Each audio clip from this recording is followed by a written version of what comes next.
সুপ্রিয় দর্শক, আপনারা দেখছেন এসপিএন বাংলা টিভি।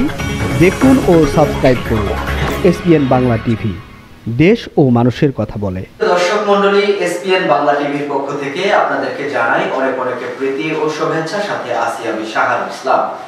আজিজুল হক মিন্টুর তথ্যচিত্রে বিস্তারিত। মিনিস্টার মাইওয়ান গ্রুপের দ্বারা প্রতারণার প্রতিবাদে মানববন্ধন। আপনারা দেখছেন এসপিএন বাংলা টিভি সংবাদ।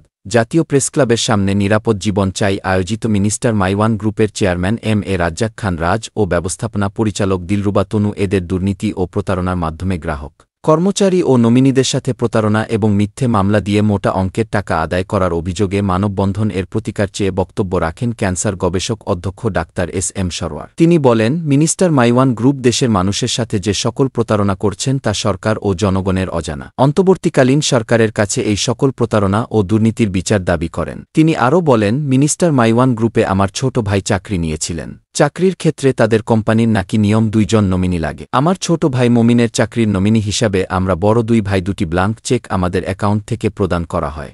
বিদেশে যাওয়ার উদ্দেশ্যে কোম্পানি থেকে আমার ছোট ভাই চাকরি ছেড়ে দিলে কোম্পানির সকল হিসাব মিটিয়ে ক্লিয়ারেন্স নেয়, কিন্তু আমাদের দেয়া 2টি ব্লাঙ্ক চেক দিয়ে দিচ্ছি বলে অনেক দিন ঘোরাতে থাকে।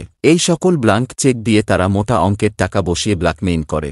এখন আমরা জানতে পারলাম আমাদের চেক 2টিতে মোটা অঙ্কের টাকা বসিয়ে মিথ্যে মামলা দায়ের করার চেষ্টা করছে। ওই কোম্পানি থেকে আরও যারা চাকরি ছেড়ে গিয়েছেন তাদের বিরুদ্ধে 20 লক্ষ টাকা, 30 লক্ষ টাকা, 50 লক্ষ টাকার মিথ্যে মামলা দিয়ে পুলিশ দিয়ে গ্রেফতার করে অবৈধভাবে টাকা আদায় করেছেন কোম্পানি। এই নিয়ে বিভিন্ন পত্রপত্রিকায় বিভিন্ন নিউজ রয়েছে। কোম্পানির চেয়ারম্যান রাজ্জাক খান তিনি নাকি আওয়ামী লীগের প্রভাবশালী বড় নেতা সালমান এফ রহমান ও আওয়ামী লীগের বড় বড় নেতাদের নাম ভাঙিয়ে ও তাদের ভয় দেখিয়ে এই অবৈধ কার্যক্রম চালিয়ে আসছে বলে ভুক্তভোগীরা অভিযোগ করেন। ক্যান্সার গবেষক অধ্যক্ষ ডাক্তার এস.এম. সরওয়ার আরও অভিযোগ করেন, মিনিস্টার ও মাইওয়ান গ্রুপের হবিগঞ্জের শোরুম থেকে কিস্তিতে 2 বছরের চুক্তিতে তিনি কিছু পণ্য কিনেছিলেন। 1.5 বছর নিয়মিত কিস্তি দেওয়ার পর এবং কিস্তি চলাকালীন অবস্থায় কোম্পানির পক্ষ থেকে একটি মিথ্যে প্রতারণামূলক 7 লক্ষ টাকা পাবে বলে দাবি করে নোটিশ পাঠান। তাদের এই অবৈধ কর্মকাণ্ডের বিষয়ে থানায় অভিযোগ করতে গেলে থানা কর্তৃপক্ষ অভিযোগ না নিয়ে উকিলের কাছে যাওয়ার পরামর্শ দেয়। আমরা ভুক্তভোগীরা মনে করছি থানায় এখনও আওয়ামী লীগের দোষরা রয়ে গেছে। এদেরকে সংস্কার করা জরুরি, না হয় আইন শৃঙ্খলার অবনতি হতে পারে। মানববন্ধনে উপস্থিত ছিলেন মাওলানা মোহাম্মদ আলমগীর, সাধারণ সম্পাদক, বাংলাদেশ ইসলামী সমন্বয় পরিষদ, এস.আই. জনি, আজিজুল ইসলাম মিঠু, ফজিত শেখ বাবু, মোহাম্মদ মঞ্জুরুল ইসলাম মঞ্জু আরও অনেকে। বক্তারা মিনিস্টার মাইওয়ান গ্রুপের দ্বারা প্রতারণার শিকার হয়েছেন, তারা যাতে সুবিচার পাওয়ার প্রত্যাশা করছেন সরকারের কাছে। এসপিএন বাংলা টিভি দেখুন, লাইক করুন, শেয়ার করুন, সাবস্ক্রাইব করুন, আমাদের সঙ্গে থাকুন। সাংবাদিক আজিজুল হক মিন্টুর প্রতিবেদন দেখুন, বক্তব্যে কি বলছে শুনুন। পরিচালনায় সাংবাদিক আজিজুল হক মিন্টু।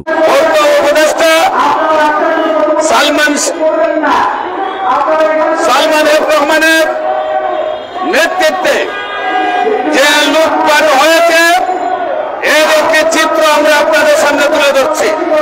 বিশেষ করে মাইওয়ান এবং মিনিস্টার কোম্পানিগুলি আজকে আমি দেখতে পাচ্ছি যে যারাই তাদের মধ্যে চাকরি নিয়েছে, সেই চাকরি নেওয়ার পরেই তারা তাদেরকে চাকরিচ্যুত করে 20 লাখ 30 লাখ টাকার মামলা অযথা দিয়েছে। আমরা আজকে সেই সব রিপোর্টগুলি একত্রিত করে আমরা সেইগুলো নিয়ে আজকে প্রেস ক্লাবের সামনে দাঁড়িয়েছি। সেই মিনিস্টার ব্রিজ কোম্পানি থেকে আমি নিজেও 10টি পণ্য গ্রহণ করেছি এবং সেইগুলা বিভিন্ন সামাজিক সংগঠনকে আমি উপহার হিসাবে দিয়েছি, কিন্তু আমার কাছে সবগুলো ডকুমেন্ট রয়েছে। সবগুলা কিস্তি সুন্দরভাবে নেওয়ার পরেও তারা হঠাৎ আমাকে 7 লক্ষ টাকার একটি চেক দিয়ে মামলা আমার করে দেওয়ার চেষ্টা করছে। তখন আমি তাদেরকে বললাম যে আপনারা এটা কি করছেন? তারা আমাকে ওই সালমান এফ রহমানের সেই বই দেখায়।